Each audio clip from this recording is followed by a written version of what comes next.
오늘은 디도서 1장 10절에서 16절까지 거짓 교사들과 거짓 가르침이라는 제목으로 함께 말씀을 보시겠습니다. 우리가 지난주에 청정 인성 수련관에서 1박 2일로 교회 수련회를 다녀왔습니다. 거의 대부분의 성도들이 시간을 내서 사모함으로 참석을 한 후에 모두가 흔쾌히 만족을 하고 소중한 시간이 되었다, 이렇게 간증들을 하셨습니다. 우리가 이렇게 교회를 이루고 하나님 안에서 말씀을 듣는 이유가, 우리 교회가 형성된 이유가, 우리가 오늘 예배드리는 이유는 성경대로 가르침을 받고 성경대로 하나님의 복음에 순종하여 성경에서 가르치는 교회가 무엇인가, 그 교회를 이루어보고자 모이신 거 아닙니까?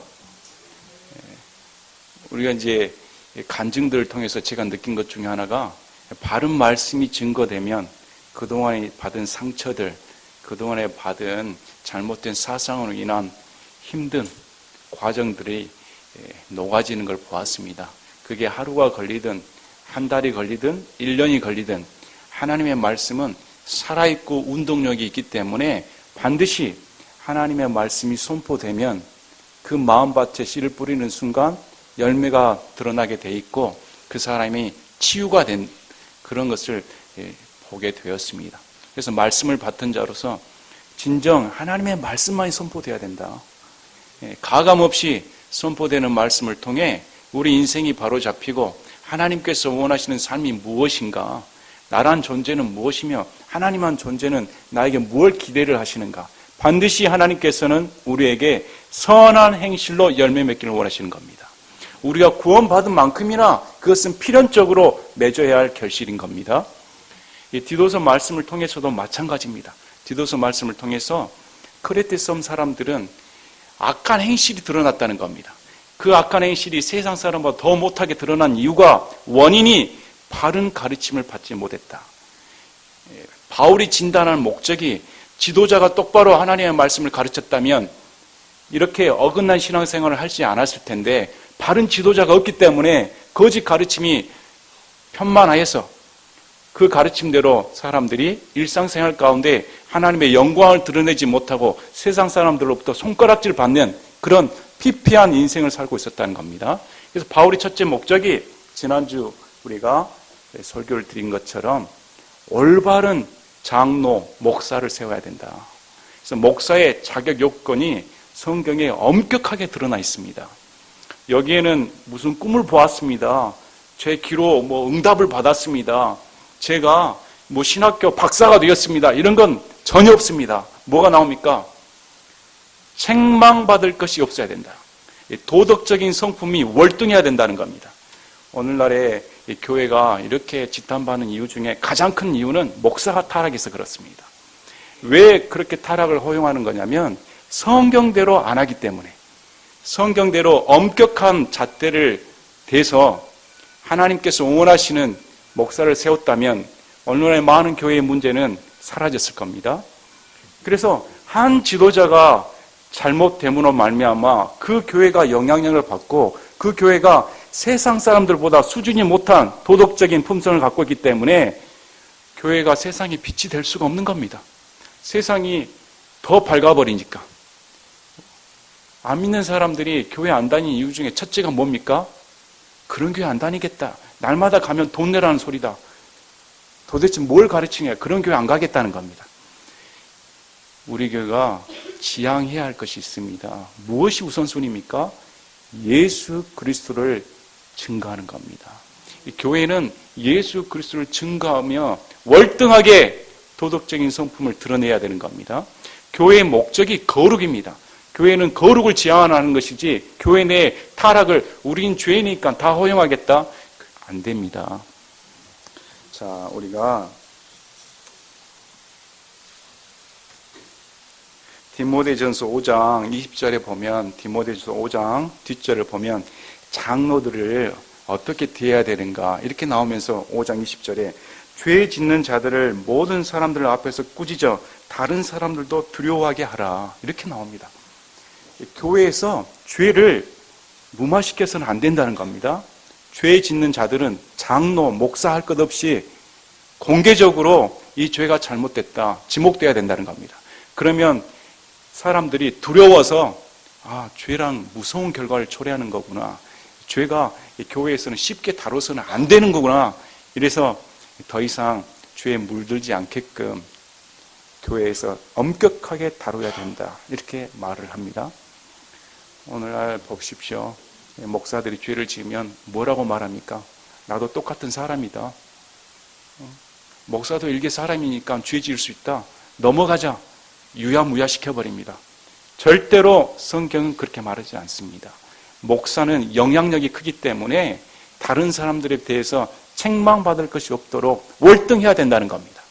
지식이 아닙니다. 성경적인 지식이 월등한 자가 아니고 마음 가운데 양심이 월등한 자가 목사가 되어야 된다. 이렇게 가르칩니다. 이 문제를 성경에서는 디도서를 통해 심각하게 다룹니다. 또 아울러 디도서 문제는 개인적인 신앙에 초점을 둔 개인 주관적인 이기심에 사로잡힌 신앙에 대해 일침을 가합니다. 현대 사회가 그렇습니다. 현대 사회는 나의 중심입니다. 다른 사람 관심 없습니다. 우리 교회만 잘 되면 됩니다. 이런 마음을 갖고 있는 겁니다. 그래서 바울이 이런 건 잘못됐다는 겁니다. 우리 신앙의 중심은 내 중심이 아니고 누구 중심입니까? 예수님 중심인 겁니다. 내 중심에서 벗어나 예수님께 시선을 돌려 예수님이 원하시는 대로 예수님께서 뜻하시는 대로 순종하는 것을 목적을 두는 겁니다. 그러나 현대의 기류사량은 전혀 그렇지 않습니다. 교회 문제를 따지다 보면 한도 끝도 없습니다. 또 복음적인 면을 따지다 보면 이게 얽히고 설켜 있기 때문에 어느 것이 거짓인지 어느 것이 참인지 이게 믹스가 되어서 분별해내기가 어려운 시대가 되었습니다. 네 분의 간증을 통해서 우리가 들은 게 뭡니까? 잘못된 복음이 들어가면 그 사람의 인생이 망쳐진다는 겁니다. 잘못된 가르침은 열매가 그렇게 나올 수밖에 없습니다. 그러나 바른 가르침이 들어가면 그 사람 마음 가운데 진정한 하나님의 사랑과 평화와 자유가 깃들게 돼 있습니다. 그 우선순위가 가정이 회복된다는 겁니다. 가정은 중요한 겁니다. 오늘 말씀에서도 잘못된 가르침은 가정을 다 뒤엎는다, 파괴시킨다는 겁니다. 이단들의 특징이 그렇습니다. 그러나 성경적인 가르침은 그 사람 가운데 복음이 들어갔다면 가정이 회복돼야 된다는 겁니다. 왜 그러냐면 복음이 요구하기 때문에, 복음이 내 안에 들어와서 남편은 아내를 사랑하게끔 요구를 합니다. 아내는 남편을 존중하게끔 요구를 합니다. 자녀들은 부모에게 순종하게끔 복음이 요구를 합니다. 그러면 복음의 요구에 대한 그 응답이 나와야 된다는 겁니다.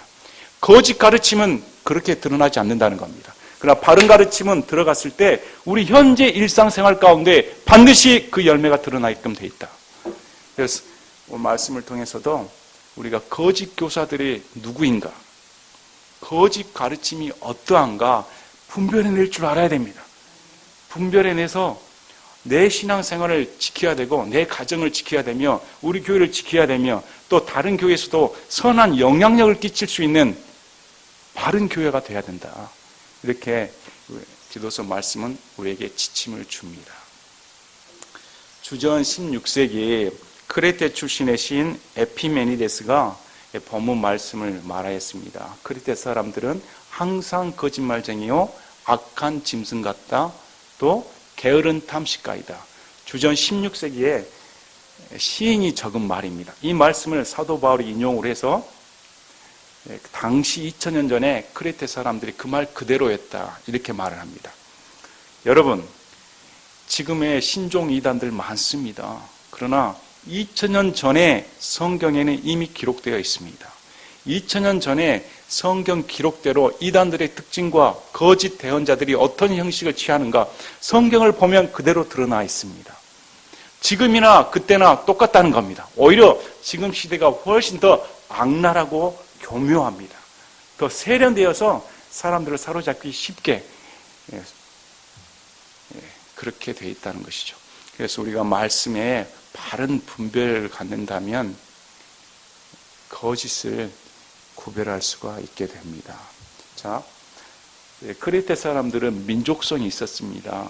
이 민족성은 우리가 예수님을 믿을 때 우리 유대인이 아닙니다. 여러분 유대인입니까? 이스라엘에서 사신 적 있습니까? 이스라엘 문화 아십니까? 전혀 모릅니다. 내가 살아온 배경은 내 인생 10년, 20년, 30년, 40년, 50년, 60년, 70년, 80년, 90년 이렇게 한국 땅에서 인생의 토양이 문화 가운데 젖어들었습니다. 이러할 때 이방 종교로 여겨지는 기독교가 들어왔을 때 이 기독교 복음이 고스란히 들어오느냐? 그러지 않습니다. 뿌리를 내리는 과정 가운데 토착화가 이루어지고 변질되어 있습니다. 우리나라 사정에 맞게끔 그게 믹스가 되기 때문에 성경에서 말하는 기독교와 지금 내가 알고 있는 기독교는 다를 수가 있다는 겁니다. 2000년 전에 성경에서 기록된 그 말씀대로 과연 우리가 믿고 있는가? 아닌 경우가 많다는 겁니다. 왜 그러냐면 나의 생각과 나의 문화적인 배경이 그걸 판단하고 있기 때문에 우리 한국 민족성도 그렇습니다. 우리 한국은 소인국이죠. 소국입니다. 강대국이 아닙니다. 강대국이고 싶지만 역사적으로 봤을 때 수많은 외세로부터 침탈당하고 약탈당한 뼈아픈 과거 역사를 갖고 있습니다. 그리고 일제 강점 기간을 거쳐서 동족들 간에 아픈 전쟁을 치렀습니다. 1950년대에는 너무 가난해서 아프리카 사람들보다 못 살았다고 합니다. 외국 사람들이 우리나라의 지금 눈부신 경제 발전을 보고 하는 말이 한강의 기적이다 이렇게 말합니다. 그래서 한강의 기적이란 뜻은 무엇인가? 당시 50년대에 45달러였다고 합니다. 국민소득이. 근데 시간이 지난 후에 국민소득이 2만 달러로 성장을 했다. 아프리카에 보다 못 산 그 나라가 아시아 경제대국 세계 10위권 안에 드는 그런 강국이 되었다. 놀라운 기적이다. 이렇게 평가를 합니다. 여러분이 TV를 볼 때 아프리카에서 불쌍히 사는 쓰레기 더미에 사는 아이들을 보셨을 겁니다. 그러면 밑에 이쪽으로 성금해 주십시오. 당신의 얼마가 이 아이들을 살릴 수 있습니다. 이런 성금 문구가 나옵니다. 그런데 우리가 그렇게 살았다는 겁니다. 지금 여러분 얼마나 눈부시게 발전했습니까? 여러분 그렇게 불과 몇십 년 전에 그렇게 살았는데 제가 인터넷상에서 글을 쓸 때 40년 전에는 저 초등학교 시절에 바나나 구경하기가 어려웠다. 소풍을 가면 바나나를 가져온 애는 거의 귀족 취급을 받았습니다. 요즘 바나나 먹으라면 아유 그딴 거 원숭이랑 먹는 거 왜 먹어? 이러지 않습니까? 파인애플은 구경도 못했습니다. 요즘 파인애플 마음대로 먹고 있지 않습니까? 그만큼 잘 살게 되었습니다. 1970년대에 새마을 운동이 벌어지면서 여기 어르신들은 익히 들었던 말, 아침만 되면 종이 울렸네, 새벽종이 울렸네, 너도 나도 일어나. 많이 들어보셨죠? 그거와 함께 그 노래 끝나자마자 잘 살아보세 아시죠? 우리도 한번 잘 살아보세. 그게 민족 국가가 되었습니다. 우리 송승 형제님 많이 부르셨죠? 잘 살아보세. 우리도 한번 잘 살아보세. 그게 국민 정서였습니다. 우리도 정말 이 찌든 가난에서 벗어나 살림이 좀 펴고 싶다. 이렇게 국민적인 요구가 팽배했을 때 기독교가 변질되기 시작한 겁니다. 기독교가 그 복을 하나님이 주시겠다는 겁니다. 그 복을 당신들의 입맛에 맞춰서 잘 살게 해주겠다. 이게 섞어 들어오기 시작했습니다. 우리나라 부모님들은 자식을 위해서라면 모든 걸 희생합니다. 우리가 드라마나 아니면 사극을 보면 익히 하는 장면 중에 하나가 새벽에 정화수 물 뜨고 비는 거였습니다. 우리 자식 좀 잘 되게 해주세요. 신령님 이렇게 비는 것이 국민적인 토양 정서입니다. 그래서 기독교로 들어왔을 때 이게 똑같게 돼 있습니다. 기독교에 들어와서도 그 토양이 바뀌어지지 않고 하나님이 산신령으로 둔갑을 해서 정화수 떠내고 우리 부모님 건강과 우리 자녀들 잘 되게 해주십시오. 이렇게 변질되기 시작했다는 겁니다. 이 말은 굉장히 거부감 말로 들릴 수가 있겠습니다. 이제까지 내가 그렇게 신앙생활을 했는데 교회에서 복받는 것이 뭐가 잘못되었는가? 물질을 논하는 것이 뭐가 잘못되었는가? 의사는 병을 잘 추려내야 됩니다. 제가 외과 의사로서 병든 조직을 잘라낼 때는 가차없이 잘라냅니다. 왜 그러냐면 그 병든 조직이 남아있으면 재발하거나 더 크게 사람을 망가뜨려 버리기 때문에. 그래서 칼을 든 자는 가감없이 잘라내야 됩니다. 잘라내는 이유는 그 사람을 살려야 되기 때문에. 이런 사상들이 접목됐을 때 기독교가 변질되어서 우리나라 기독교는 성경에서 말하는 기독교가 절대 아닙니다. 미국 목사님이 오셔서 설교를 했는데 영찬이가 미국 목사님 설교를 듣고 우리 한국의 정서를 말을 해줬습니다. 우리 한국의 정서는 이러이러하다. 그래서 그 반응이 어떻게 났다는 줄 알았습니까? 깜짝 놀랐다는 겁니다. 어떻게 성도들이 그렇게 생각할 수 있는가? 어떻게 예수님 믿는 것을 물질적인 축복으로 생각할 수가 있는가? 절대 성경 그렇게 말하지 않는 겁니다. 성경은 복음은 2000년 전이나 지금이나 변함없이 빛을 드러내 줍니다. 이 세상은 다 썩어져 멸망할 것이다. 우리 대표기도의 말씀을 통해서 소망은 보이는 것이 아닙니다. 보이는 것은 소망이 될 수 없습니다. 여러분이 보이는 것을 소망으로 삼으면 그 보이는 것은 다 썩어질 것들입니다. 여러분 눈에 보이는 것들 다 썩어지지 않습니까? 보이지 않는 것이 소망인 겁니다. 그래서 우리는 우리의 진정한 소망은 저 하늘나라에 있는 겁니다. 저 천국을 바라보며 내 영혼의 소망이 어디가 두었는가? 이걸 마음속에 두어야 된다는 겁니다. 그래서 저도 여기 어르신들 많이 계시고 토양 정서가 다 계시지만 칼을 가차없이 들어야겠다. 이건 내가 만족하려고 한 게 아니고 그 영혼이 살아나야 되기 때문에. 그래서 교회는 복 주는 장소가 아닙니다. 교회는 회개하고 죄인임을 고백하며 하나님의 성품을 담기를 원하는 곳입니다. 그것이 우선이 돼야 되는 것이지 오늘날도 여기 교회에 와서 하나님 앞에 복 받겠다 계속 기도하며 내 자녀 잘 되게 해주십시오. 그것은 마귀 종교와 똑같습니다. 몰몬 종교죠. 그런 것은 성경에 가르치지 않습니다. 신약에 와서는 철저하게 우리 예수님께서 우리의 죄를 담당하시고 십자가상에서 모든 것을 다 구속하셨기 때문에 이미 모든 생명을 얻었다. 어마어마한 축복을 누리는 겁니다. 뭐하러 교회에 오십니까? 교회에 오시는 이유는 하나님께 마음껏 찬양하며 주님께 영광 돌리기 위해 오는 것입니다. 나를 구원하신 그분을 생각하며 얼마나 미쳐 날뛰지 않습니까? 내 마음속에 기쁨이 넘쳐서 너무너무 기뻐서 주님으로 하여금 찬양하지 않을 수 없다는 겁니다.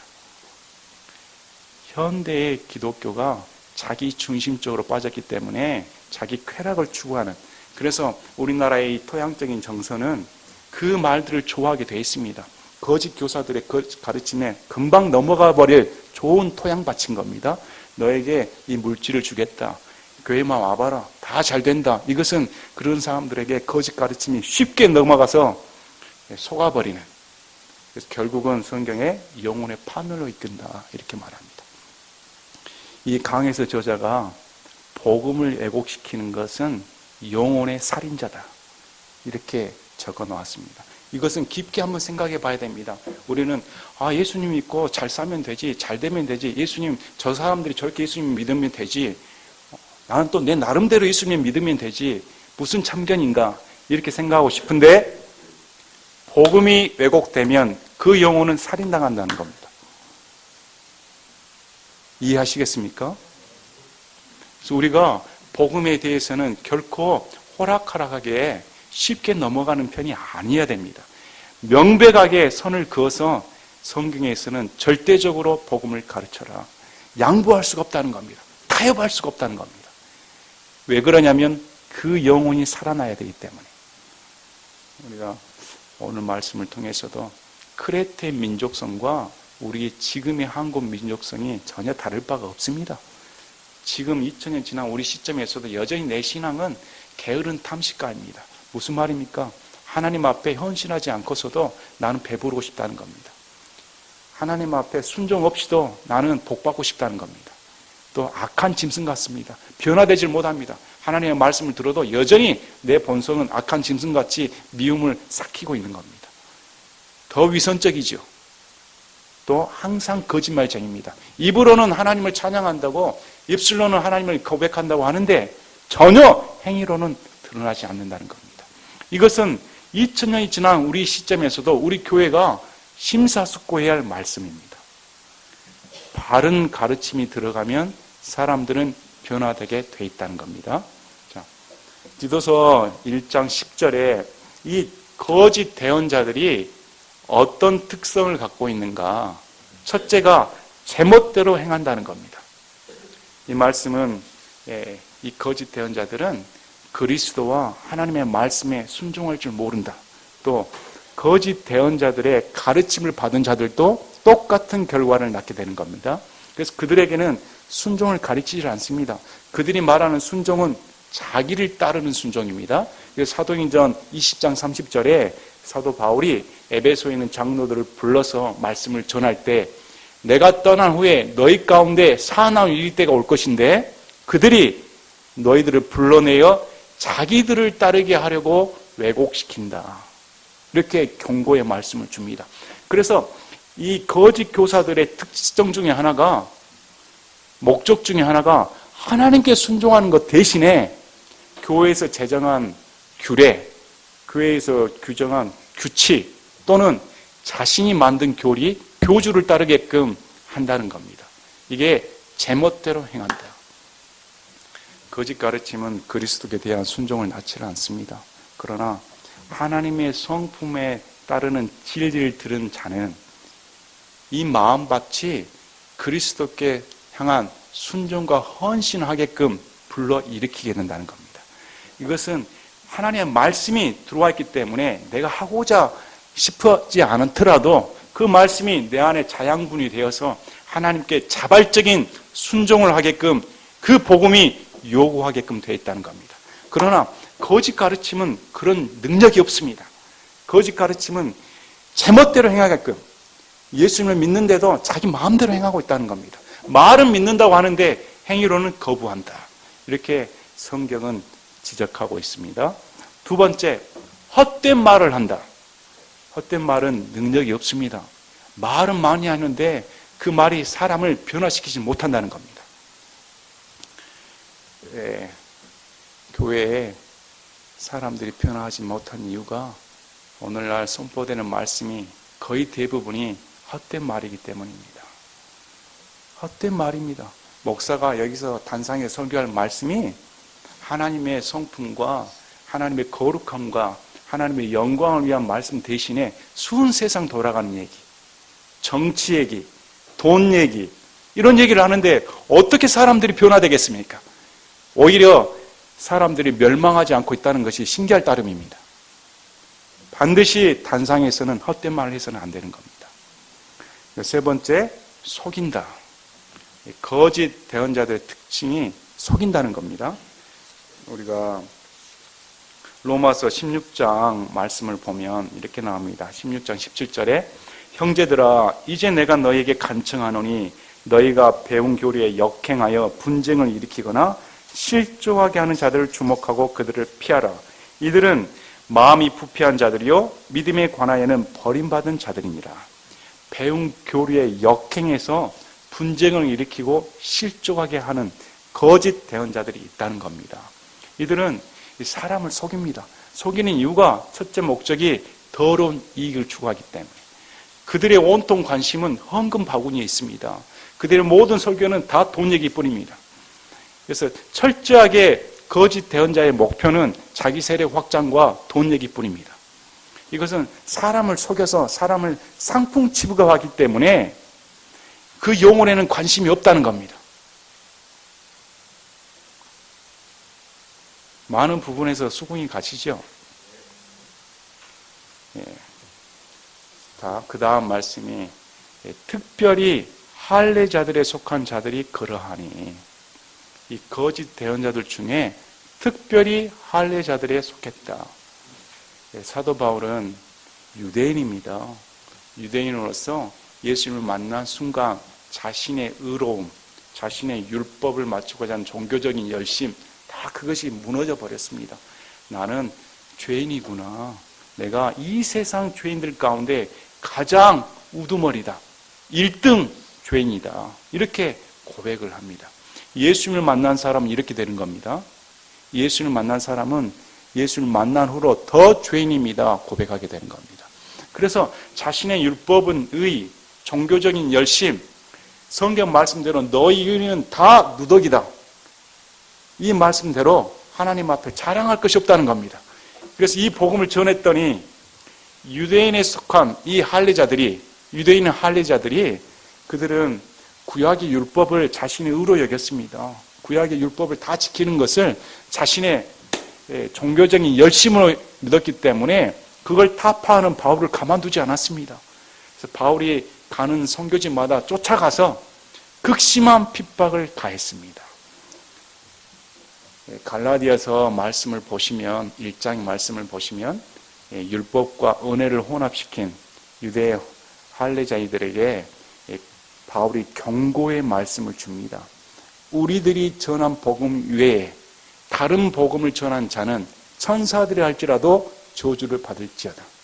무서운 말씀입니다. 이 말씀은 뭐냐면 은혜로 구원받는 것이지 은혜에다가 율법을 더해서 내 의로 구원받겠다, 내 의로 구원을 유지시키겠다 하면 저주받을 자다. 이렇게 말씀하는 겁니다. 구원을 잃어버리겠다는 것은 사악한 교리입니다. 내가 받은 이 구원을 잃어버릴 수 있다 주장하는 것은 어마어마하게 사악한 마귀 교리입니다. 왜 그러냐면 첫째가 하나님의 2000년 전에 예수 그리스도의 십자가 사건을 부인한 겁니다. 완전 대속입니다. 단 한 번 영원히 히브리서 10장 10절에 끝장을 냈다는 겁니다. 두 번째는 우리 예수님께서 내가 영원한 생명을 주노니 결코 빼앗을 자가 없다. 예수님을 거짓말하는 자로 모독하는 겁니다. 그리고 세 번째는 그렇게 하는 이유가 뭡니까? 자기 교회의 말을 따르라는 겁니다. 우리 교회의 말을 따르지 않고 목사 말을 따르지 않는다면 당신은 구원을 이룰 수 있다. 마귀 교리인 겁니다. 그래서 우리는 그런 교리를 척결하는 겁니다. 오직 구원은 예수 그리스도부터 오는 겁니다. 교회가 주는 거 아닙니다. 교주가 주는 거 아닙니다. 목사가 주는 거 아닙니다. 성경 기록대로 예수 그리스도가 우리의 주님이시다.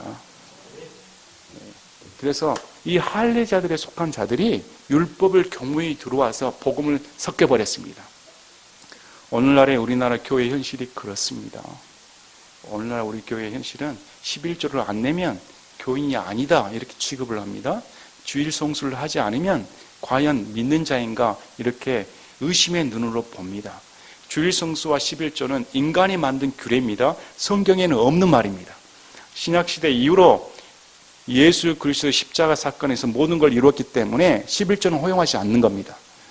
또 주일 성수란 말은 또 없는 말입니다. 있지도 않은 말이죠. 안식일은 유대인과 맺은 하나님의 언약일 뿐이며 이방인 우리에게는 허용되지 않는 겁니다. 우리에게는 365일이 안식일입니다. 우리에게는 365일 영원히 주님 안에서 안식을 누리는 겁니다. 그래서 이런 것은 교회에서 허용하지 않는다는 겁니다. 그러나 그런 율법을 교묘히 섞여서 혼합시켰다는 것은 거짓 가르침이다. 거짓 가르침인 겁니다. 우리는 그런 걸 허용하지는 않습니다. 자, 11절에 너는 반드시 그들의 입을 막아야 하느니라.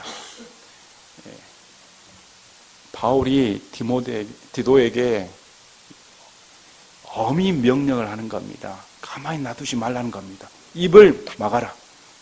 더 이상 발설하지 못하게끔 하라는 겁니다. 이것은 왜 그러냐면 이 말을 통해서 사람들이 영향을 받는다는 겁니다. 거짓 가르침을 통해 사람들이 영향을 받아서 암세포가 사람을 망가뜨린 것처럼 이것이 퍼져나갈 때 성도들이 망가뜨림을 당하기 때문에 반드시 그 입을 막아야 된다. 허용해서는 안 된다는 겁니다. 그래서 오늘날 우리 교회에 율법주의가 들어온다든지 은사주의가 들어온다든지 기복주의가 들어온다든지 이런 것은 전부 다 막아야 되는 겁니다. 이건 철저하게 막아서 성도들을 보호해야 된다. 그래서 입을 막아야 할지니라. 이거 보면 그럼 뭘로 입을 막아야 됩니까? 테이프를 붙여버려야 됩니까? 꽁꽁 묶어놔야 됩니까? 예. 자, 성경에서는 사도행전 17장 말씀을 보시겠습니다. 사도행전 17장에 우리 사도 바울이 데살로니가 교회에 가가지고 하시는 말씀이 있습니다. 사도행전 17장 1절, 2절, 3절, 4절을 보면 데살로니가 전도를 하면서 우리 사도 바울이 자기 관례대로 그들에게로 들어가 새 안식일의 성경 기록들을 인용하여 그들과 토론하며 설명하고 주장하여 그리스도께서 반드시 고난을 받고 죽은 자들로부터 다시 일어났어야 한다 하고, 또한 내가 너희에게 선포하는 이 예수님이 그리스도시라 하니 그들 가운데 몇 사람이 믿고 바울과 실라와 사귀며 또 독실한 그리스 사람들 중에서 큰 무리와 으뜸가는 여인들 중에서 적지 않은 사람이 그러하더라. 바울이 사용한 게 뭡니까? 성경 기록들입니다. 바울은 데살로니가 지역에 가가지고 3번 안식일 동안 3주 동안 강론을 했습니다. 성경 기록들을 이용해서 구약에 했던 이 메시아가 바로 예수님이시다, 이렇게 증언한 겁니다. 예수를 믿는 사람은 이처럼 논리적이어야 됩니다. 신앙은 논리에 근거한 겁니다. 여러분의 사상이 논리에 근거하지 않습니까? 논리 체계가 있어야 믿는 겁니다. 북한도 사상 체계가 있습니다. 논리적이기 때문에 사람이 빠지는 겁니다. 이단들도 논리 체계를 가지고 있습니다. 하물며 기독교가 논리가 없어야 되겠습니까?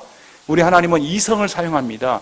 사람의 두뇌를 사용하고 감성을 사용을 합니다. 철저하게 우리도 논리적이어야 됩니다.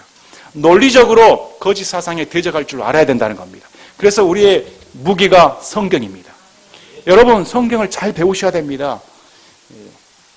제가 이전에 있었던 교회에서는 서슴지 않고 예수님 믿는 사람은 무식해야 된다, 무식한 사람이 예수님을 잘 믿는다. 얼마나 모독적인 말입니까? 성경은 무식하면 망한다고 하는데, 여러분이 신앙생활을 잘못하는 이유는 무식하기 때문입니다. 성경은 무식하니까 지옥 간다고 말합니다. 무지하니까 지옥 가는 겁니다. 알면 예수를 믿었을 텐데, 알면 그렇게 행동하지 않았을 텐데. 그래서 논리적인 사고방식으로 왜 11조를 하지 않는가, 왜 사도신경을 하지 않는가, 왜 주기도문을 하지 않는가, 왜 안식일을 지키지 않는가, 왜 우리가 단번 구속을 받아 영원히 하나님과 함께 살 수 있는 그 구원을 획득할 수가 있었는가, 이런 것을 거짓 대언자들에게 논리적으로 설명할 수 있어야 되는가. 이것은, 이 모든 근거는 성경 기록에 근거해야 된다. 그래서 우리에게 이런 바른 성경 기록의 자세를 갖고 있어서 거짓 대언자들의 입을 막아버려야 된다는 겁니다. 아멘. 자, 왜 그러냐면 보십시오. 이런 자들은 더러운 이익을 얻으려고 자기들이 마땅히 가르쳐서는 안 될 것들을 가르쳐 가정들을 온통 뒤엎는 도다. 이들이 가르치는 목적이 뭡니까? 더러운 이익입니다. 이 거짓 대언자들의 목적은 영혼에 관심이 없고 더러운 이익에만 관심이 있습니다. 여러분들이 예수님을 알게 되고 천국 소망을 알게 되고 성령님이 충만하다면 오늘날의 설교 중에 돈 얘기하면 얼마나 더럽게 느껴지는지 구정물로 느껴지는 겁니다. 자, 멀리 보았을 때는 바다의 해안가가 멋있어 보입니다. 저 푸르고 그 안에 물고기들이 생생하게 뛰놀고, 저 잔잔한 바다 해안가가 얼마나 한 폭의 그림 같습니다. 그러나 가까이서 보면 그 안에 어물 찌꺼기, 기름덩어리, 아우 추접해서 못 보겠다. 오늘날의 교회가 그렇습니다. 겉으로 보기에는 웅장하고 좁고 멋있게 보이는데 안을 살펴보면 온통 마음이 부패해서 크레테 사람들처럼 그런 형식을 띠고 있다는 겁니다. 그래서 우리 눈이 열려서 우리의 마음을 보고 우리의 모습을 보고 바른 신앙을 가질 때 올바른 분별을 갖게 돼 있다. 그래서 우리 교회는 돈 얘기하지 않습니다. 많은 교회에서 돈 얘기를 하다 보니 사람들이 돌아버렸습니다. 예수를 믿는 건지 돌아서 예수님을 믿는 것인지 참담한 현실입니다. 다 예수 그리스도 앞에서 심판받을 겁니다. 자, 성경에서는 어떻게 말씀을 합니까? 아담이 범죄를 했기 때문에 아담을 범죄한 순간 마귀의 본성이 들어와버렸습니다. 마귀의 본성이 들어와서 성경에서는 예수님을 안 믿는 자를 마귀 자녀라고 부릅니다. 그가 마귀를 믿든 안 믿든, 그가 성경을 믿든 안 믿든, 그가 착하든 악하든 아무 상관없이 예수님을 안 믿으면 다 마귀 자녀다. 그 안에 마귀 본성이 들어가 있기 때문에, 이 마귀 본성은 요한일서 2장 16절 17절에 세상에 있는 모든 것, 즉 육신의 정욕과 안목의 정욕과 인생의 자랑은 아버지께서 나지 아니하고 세상에서 나느니라. 세상도 그것의 정욕도 사라지되 오직 하나님의 뜻을 행하는 자는 영원토록 거하느니라. 그래서 거짓 가르치면 이 세 가지를 가르칩니다.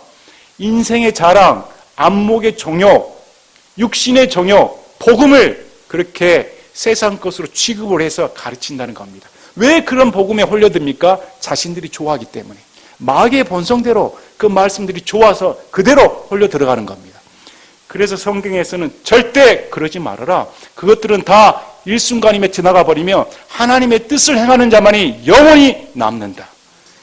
우리가 바른 눈이 열리면 이 세상 것이 마귀 것이고 이 세상 것이 일장충목이라는 것을 알아야 되는 겁니다. 어떤 분이 저에게 카톡으로 스티브 잡스가 죽을 때 유언을 했던 말씀을 보고 적어 주었습니다. 제가 그걸 보고 참 많이 은혜가 되었습니다. 은혜가 된 장면이 뭐냐면 자신의 일생을 후회하는 것. 내가 돈 벌려고 이렇게 노력을 했고 가정을 소홀히 하며 했는데 남은 것이 없다는 겁니다. 자신이 수많은 돈을 벌었어도 이제 갖고 갈 것이 하나도 없다. 차라리 하나님을 더 잘 섬기고 가정을 잘 돌보며 사랑을 베풀었다라면 이제 나에게 남은 것이 무엇인가? 병든 육신밖에 없다. 여러분, 그렇게 돼서는 안 되는 겁니다. 우리의 소망이 뭡니까? 오직 예수 그리스도뿐입니다.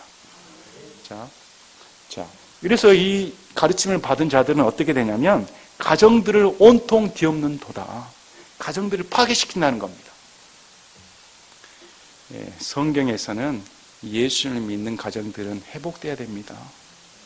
저는 많은 분들이 우리 교회에 와서 가정이 회복되길 원합니다.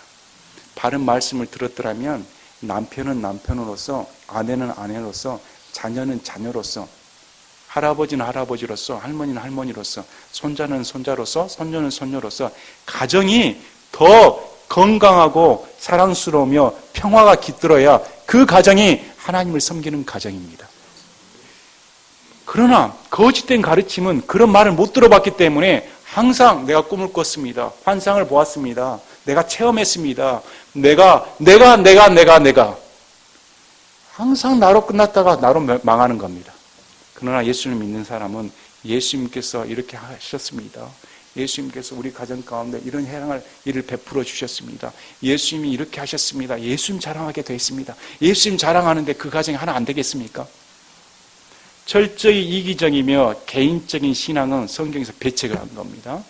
그러나 잘못된 구원관과 잘못된 교리관과 잘못된 가르침을 받은 사람은 가정을 파괴시켜버리는 겁니다. 나만 구원받으면 되지. 내 구원이 최고인데 나만 잘 되면 되지. 내가 하나님 제일 잘 믿는데. 그래서 잘못된 가르침은 그 가정이 파괴되는 겁니다. 바울이 그걸 지목한 겁니다. 그래서 디도야, 바른 교리를 가르쳐서 바른 목회자를 세워 가정이 뒤엎지 않도록 거짓 대언자의 가르침을 입을 막아야 된다. 이렇게 성경은 명령하고 있는 겁니다. 12절에 우리가 익히 봤습니다. 그리스도의 사람들은 항상 거짓말쟁이요 악한 짐승이요 게으른 탐식가라. 13절에 이 증언이 참되다. 그러므로 그들을 엄히 꾸짖으라. 이것은 그들이 믿음 안에서 건전한 자가 되어. 자, 성경에 뭐라고 말합니까? 엄격하게 꾸짖어야 된다는 겁니다. 가만히 놔둬서는 안 된다. 오늘날은 개인적인 이기적인 신앙생활 때문에 남에게 참견하는 게 싫습니다. 저도 그렇습니다. 남들이 듣기 좋은 말만 하고 싶지 듣기 싫은 말 해가지고 저도 미움받기 싫습니다. 그러나 성경에서는 대언자들이 다 미움받았습니다. 사랑받는 대언자들은 잘 된다고 말했던 대언자들입니다. 너에게 평안을 가져다 주겠다. 잘 된다. 이것은 민중들로부터 사랑을 받았지요. 그러나 하나님의 심판을 말씀을 하고 예수 그리스도의 영광스러움과 죄된 인간의 본성을 설파하는 설교에는 다 관심이 없다는 겁니다. 그래서 우리의 관심은 무엇일까? 자, 이사야서 함께 보시겠습니다. 이사야서 56장 10절, 11절, 12절. 이사야서 56장 10절, 11절, 12절. 이사야서 56장 10절부터 12절까지는 이스라엘의 거짓 목자에 대해 이렇게 말을 합니다. 그의 파수꾼들은 눈먼 자들이여 그들은 다 무지한 자들이며 다 말 못하는 개들이므로 짖지 못하는도다. 그들이 잠자고 눕고 졸기를 좋아하니 참으로 그들은 탐욕이 심하여 만족할 줄 모르는 개들이여 깨닫지 못하는 목자들이라. 그들이 다 자기 길만 바라보고 저마다 자기 구역에서 떠나 자기 이익만 추구하며 말하기를 너희는 오라 내가 포도주를 가져오르니 우리가 독주로 우리 몸을 가득 채우자 내일도 이날과 같고 또 더욱 풍성하리라 하느니라. 이스라엘을 올바로 지켜야 할 대언자들, 목자들이 이런 탐욕과 게으름과 무지 가운데에 빠져서 짖지 못하는 벙어리가 됐다는 겁니다. 자, 파수꾼은 뭘 합니까? 지켜야 됩니다. 졸아서는 안 됩니다. 적들이 어떻게 침범하는가? 양을 지키는 목자는 사나운 짐승도 지켜야 되고 하다못해 벌레가 틈타지 않도록 지켜야 됩니다. 우리 어제 아이가 유튜브로 자연인이 산다? 자연인?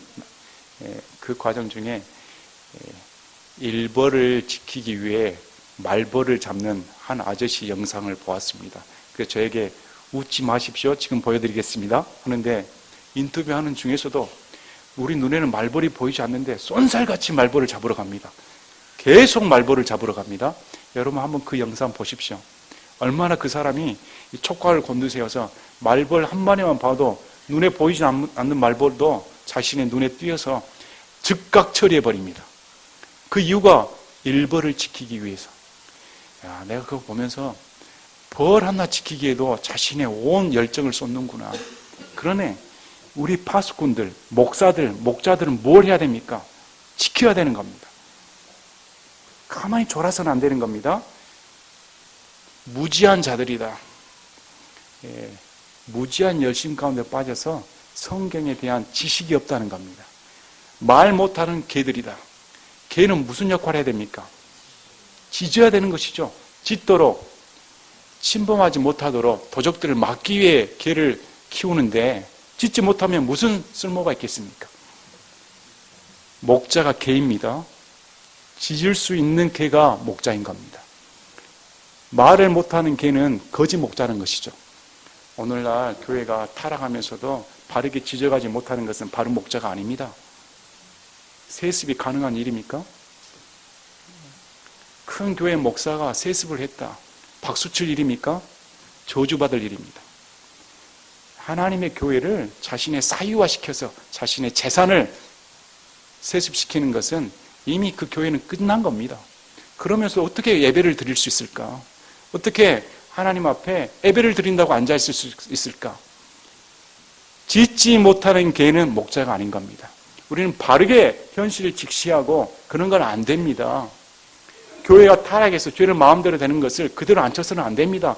공금을 횡령시켜가지고 검사로부터 심판받은 자를 다시 목사로 세워서는 안 되는 겁니다. 우리는 이런 것을 바르게 짖을 수 있는 목자가 되어야 된다. 짖지 못하는 개는 쓸모없다는 겁니다. 자, 참으로 그들이 잠자고 눕고 졸기를 좋아하니 그들은 다른 사람에 대해서 관심이 없습니다. 영혼에 대한 관심이 없고 내가 지금 이렇게 잘 살고 있는데 내가 복받아가지고 이렇게 누리고 있는데 전혀 영혼엔 관심이 없고 뭐라고 말합니까? 독주로 풍성하게 누리자. 오늘 또 누리는 것처럼 내일 또 우리는 우리의 삶은 변함없이 풍성하게 산다. 뭐라고 말합니까? 하나님이 나에게 복을 주셨으니까 하나님 이름을 들고 먹이면서 그렇게 한다는 것입니다. 그러나 성경은 허용하지 않습니다. 다 파멸시키겠다. 우리는 하나님 말씀을 들으면서도 두려움 가운데 있어야 됩니다. 하나님 그런 거 농락당하지 않습니다. 우리의 열심이 하나님께 인정받는 거 아닙니다. 하나님 뜻대로 향한 열심이 하나님께서 인정해 주시는 겁니다. 로마서 말씀처럼 이스라엘 백성들 우리보다 훨씬 종교적인 열심이 강했습니다. 그들은 율법의 모든 조항을 지키려고 최선을 다했습니다. 그러나 그들이 예수 그리스도의 십자가 구속의 은혜를 저버렸기 때문에 무지한 열심 가운데 멸망한다. 그래서 우리는 무엇에 대한 열심을 갖고 있어야 됩니까? 복음에 대한 열정을 가지고 있어야 됩니다. 복음에 대한 열정. 자, 유대인들의 꾸며낸 이야기와 진리에서 돌아서는 사람들의 명령들에 주의를 기울이지 못하게 하려 함이라. 15절에 순수한 자들에게는 모든 것이 순수하나 더럽혀지고 믿지 않는 자들에게는 아무것도 순수하지 아니하고 오히려 그들의 생각과 양심마저도 더럽혀져 있느니라. 그들이 하나님을 안다고 고백하나 행위로는 그분을 부인하니 그들은 가증하고 불순종하는 자들이요 모든 선한 일에 대해 버림받은 자들이니라. 거짓 대언자들 뿐만 아니라 그 거짓 대언자들의 가르침을 받은 자들이 다 신한 모든 선한 일에 대해 버림받은 자다. 이렇게 무서운 말씀을 전해줍니다. 그래서 가르침이 중요한 겁니다.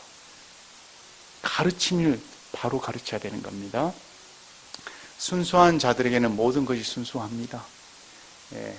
우리 예수님 믿는 자들은 우리 마음이 순수케 되는 것은 한 가지밖에 없습니다. 예수 그리스도의 피밖에 없습니다. 그래서 히브리서 말씀을 통해서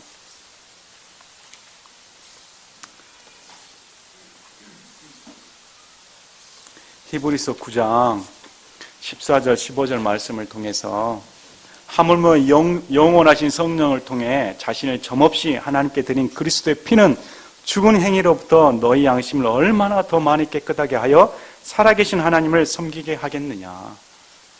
우리의 양심이 깨끗하게 될 수 있는 유일한 방법은 십자가상에서 흘리신 예수님의 피밖에 없습니다. 예수님께서 갈보리 십자가상에서 흘리신 피가 우리의 죄를 깨끗하게 하시는 겁니다. 하나님께서 이를 믿는 자를 영원히 의롭게 여기신다. 우리의 모든 죄를 덮으신다. 이렇게 말씀을 합니다. 자, 양심은 제대로 작동할 때 우리가 하나님의 뜻을 이해하고 우리가 옳은 것을 행할 때 그의 승인을 아는 능력이다. 이렇게 적어 놓았습니다. 그러나 죄인의 손상된 양심은 하나님께 미움받을 일을 하면서도 우리가 옳은 일을 하고 있다고 생각하는 것이다. 양심이 손상돼 버리면 하나님 일을 한다고 하면서도 옳다고 여긴다는 겁니다. 자신이 잘못된 일을 하는 줄도 모르면서. 우리가 양심이 살아있는 것은 예수님의 핏부림을 얻고 십자가 대속의 사랑이 들어왔을 때 양심이 작동해서 죄에 대한 두려움과 가책을 느끼게 됩니다. 그러나 양심이 손상돼 버리면 양심의 가책이 없어져 버리고 죄에 대한 무거운 짐이 없어져 버린다는 겁니다. 우리는 죄에 대한 면허를 받은 게 아닙니다. 죄에 대한 면허를 받은 게 아니고 이런 나를 예수님께서 의롭게 여겨주신다는 겁니다. 그래서 신앙의 초점은 나로부터 예수님께 향하게끔 되어 있습니다. 나의 개인적인 토대에서 벗어나 자학하는 것이 아니고 이런 나를 구원해 주신 예수님께 초점을 돌려서 예수님이 완전하게 이루어 주셨다. 이걸 바라보는 겁니다. 그래서 순수한 자에게는 모든 것이 순수합니다. 순수한 우리에게 예수님의 피 때문에 모든 것이 깨끗하게 되었기 때문에. 그러나 예수님의 피의 구속사에 들어오지 못한 자들은 양심이 더러워져 있기 때문에 하나님을 안다고 고백을 하더라도 행위로 드러나지 않는다는 겁니다. 왜 그러냐면 예수님의 피를 믿을 때 우리의 양심이 새롭게 되고 우리의 마음이 변화받는 것은 성령님의 역사 때문이기 때문에 성령님의 역사가 임할 때 우리의 마음이 새롭게 변화받아 하나님을 향한 열정이 생기게 된다는 겁니다. 그러나 거짓된 가르침에는 성령님의 역사가 없기 때문에 절대로 그 행실에 양심의 가책을 느낀다든지 변화받는 그런 열매가 드러나지 않는다는 겁니다. 우리가 바른 복음을 들었을 때 예수님의 핏부림을 얻었을 때 성령님의 새롭게 하심으로 우리가 변화받았을 때 우리는 선한 행실을 할 수가 있다.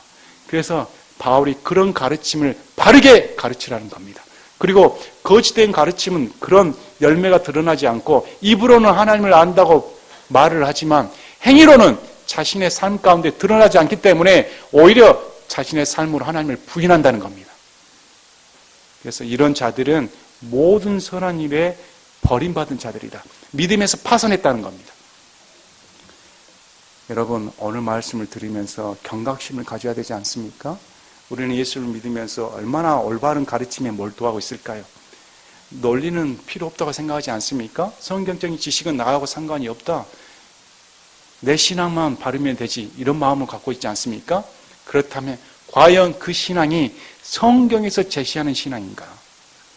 성경에서 제시하는 말씀대로 하고 있는가? 디도서 말씀은 엄격한 목회자를 세워서 엄격하게 다루어야 된다.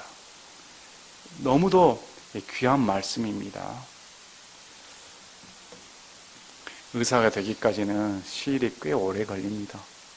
6년 마치고 군대 갔다 오고 또 레지던트 마치고 인턴 마치고 하면 그건 한 15년 걸립니다. 그리고 나서도 수술을 하려면 경험이 많이 쌓여야 됩니다. 수술하면서도 좌충우돌 실수 연발하고 그게 경험이 쌓여서 어느 것이 병든 조직이고 뭘 조심해야 될까, 또 사람이 이 사람의 병의 과정이 익숙하게 됩니다. 그 경과 과정이 눈에 띄기 때문에 저는 정형외과 의사이기 때문에 어깨가 굳은 환자들이 많이 오십니다. 어깨가 갑자기 굳어서 못 올 때문에 고통 가운데 오신 분들에게 저만 믿으십시오. 의사 말 믿고 그대로 따르면 됩니다. 그러나 하나같이 다 아파서 못하겠습니다. 아파 죽겠습니다. 그것은 치료 과정 중에 하나입니다. 그 결과는 분명히 저에게 고마워할 것이다. 이 아픔은 순간이고 당신이 나은 후에 훨씬 나에게 고마워할 것이다. 그러면 100이면 100 다 고맙다고 합니다. 그 과정을 아니까. 그러나 환자가 아파서 아픈데 더 고통을 주기 싫으니까 그대로 내버려 두면 어떻게 될까요? 더 나빠져 버립니다. 그 사람이 마음이 아프더라도 살려주는 것이 올바른 치료책을 강구하는 것이 올바른 의사입니다. 목사도 마찬가지입니다. 그 사람의 마음을 위로하게 주는 말이 아닙니다. 그 사람의 영혼이 살리기 위해서는 그 사람이 더 아파할지라도 더 마음이 상심되게 할지라도 그 영혼이 살아야 하기 때문에 바른 치료책의 말씀을 줘야 되는 겁니다. 또 말씀을 받는 성도들의 입장에서는 따라야 되는 겁니다. 순종해야 되는 겁니다. 순종이 없는 것은 그건 거짓 가르침입니다. 하나님께의 바른 가르침은 하나님과 하나님 말씀에 대한 순종을 요구하는 겁니다. 그래서 바른 말씀을 선포될 때 귀를 담고 그렇다. 이게 나에게 주신 말씀이다. 바르게 말씀을 잡고 내가 오늘 말씀을 통해 어떻게 생활해야 될까? 내 생활 가운데 어떻게 하면 하나님의 성품이 드러날 수 있을까? 이렇게 마음을 먹어야 되는 겁니다.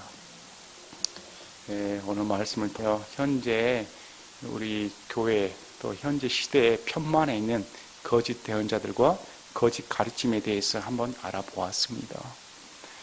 우리는 지뢰밭에 살고 있습니다. 수많은 지뢰밭 가운데 어느 것이 거짓인지 어디가 지뢰가 있는지 모릅니다. 그래서 잘못 밟아 터져서 온몸이 상하여 옵니다. 우리의 교회가 그런 것 같습니다. 여러 가지 지뢰를 받고 온몸이 상해서 이곳에 와서 다시 고침을 받고 회복되는 과정을 볼 때 저와 여러분 뿌듯하지 않습니까? 하나님께서 이런 큰 위로로 사람을 회복시키는 것이 얼마나 감사한 일입니까? 우리 하나님께서 이런 도구로 우리 교회를 사용하신 것에 대해 큰 영광을 돌립니다. 제가 기도하고 마치겠습니다.